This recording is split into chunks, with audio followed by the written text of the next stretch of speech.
Inscreva-se no canal para não perder os próximos vídeos e já deixe o seu like. Tornando-se pais de oração. Pais de oração é a melhor das tarefas, é a mais difícil das tarefas. Pode lhes proporcionar a maior alegria, pode lhes dar a maior tristeza. Não há nada mais gratificante e divertido, não há nada mais exaustivo e estafante. Nenhuma área de sua vida tem tanto poder de fazer com que você se sinta um vencedor quando tudo vai bem. E nenhuma área de sua vida pode fazer com que se sinta um fracassado quando as coisas dão errado. Paz. A palavra em si é capaz de trazer à tona emoções contraditórias. Pais e mães tentam fazer o melhor possível para criar seus filhos, mas quando pensam que têm seu papel de pais bem esboçado, descobrem que pisam em terreno desconhecido à medida que deparam com novas faixas etárias e novas etapas com seus desafios próprios. Às vezes, flutuam pela situação na maior tranquilidade. Às vezes, encontram tempestades e ondas gigantescas.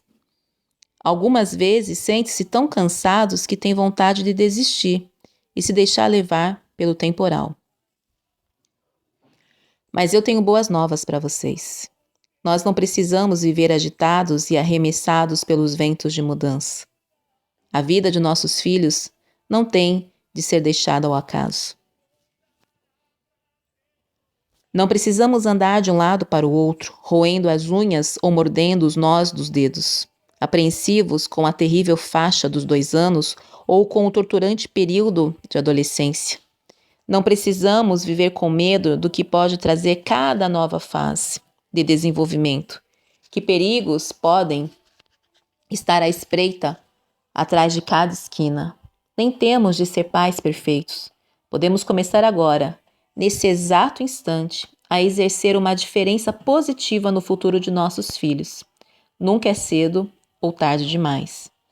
Não importa se seu filho tem 3 dias de idade e é perfeito, ou tem 30 anos e já caminha para o 3º divórcio provocado por problemas de alcoolismo. Em cada estágio de sua vida, nossos filhos precisam e serão grandemente beneficiados por nossas orações. O importante é não tentar fazer tudo por nós mesmos e de uma única vez. Mas nós devemos voltar para a maior autoridade de todos os tempos quanto ao papel de pai. Deus, o nosso Pai, em busca de ajuda. Depois, dando um passo de cada vez, temos de apresentar cada detalhe da vida de nossos filhos em oração. Há um grande poder nessa atitude, muito maior do que a maioria das pessoas imagina. Jamais subestime o poder de um pai que ora. Eu não tive um bom exemplo do papel dos pais, porque fui criada por uma mãe mentalmente doente e muito violenta. Escrevi sobre essa violência e minha recuperação miraculosa no livro Stormy. Contei também como após o nascimento de nosso primeiro filho, Christopher, constatei que possuía o potencial de ser uma mãe violenta.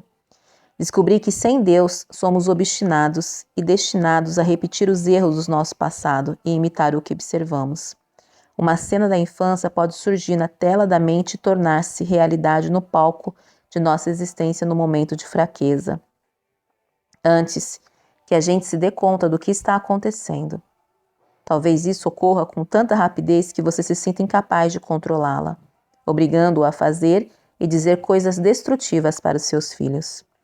O fato, aliado ao sentimento de culpa que se segue, assume proporções que chegam a nos deixar paralisados. Felizmente, recebi aconselhamento e apoio e fui capaz de superar o problema antes que pudesse causar algum dano a meu filho. Mas muitas pessoas não são assim afortunadas. Por eu ter consciência de não possuir uma experiência positiva para imitar quanto ao papel de mãe, fiquei nervosa e ansiosa quando meu primeiro filho nasceu. Temia fazer com ele o que fizeram comigo. Li todos os livros que encontrei sobre a tarefa de ser mãe e assisti a todos os seminários cristãos sobre criação de filhos, dos quais me tornei conhecimento. Tentei utilizar da melhor maneira possível as informações boas e úteis recebidas, porém nunca era o bastante. Eu passava por grande agonia preocupando-me com o desenvolvimento social, espiritual, emocional e mental do meu filho. Porém, a preocupação mais compulsiva era o temor de que algo ruim lhe acontecesse. Sequestro, afogamento, acidentes mutilantes, ferimentos irreparáveis, doenças, abusos, violência, estupro ou morte, tudo passava pela minha cabeça como se fosse ocorrer com ele no futuro. Quanto mais eu tentava não me comportar como uma mãe superprotetora, os jornais, revistas e noticiários de televisão sobre crimes me deixavam mais preocupada com o bem-estar dele. Além de tudo, morávamos em Los Angeles, cidade onde explodia a violência mais feroz. Era mais do que eu podia suportar. Um dia clamei a Deus em oração dizendo: Senhor, isso é demais para mim. Não consigo vigiar meu filho 24 horas por dia, minuto a minuto. Como posso ter paz? Nas semanas seguintes, o Senhor falou ao meu coração sobre entregar Christopher aos cuidados dele. Meu marido e eu havíamos dedicado nosso filho a Deus no culto da igreja, mas Deus queria mais que isso. Queria que nós continuássemos a lhe entregar Christopher diariamente.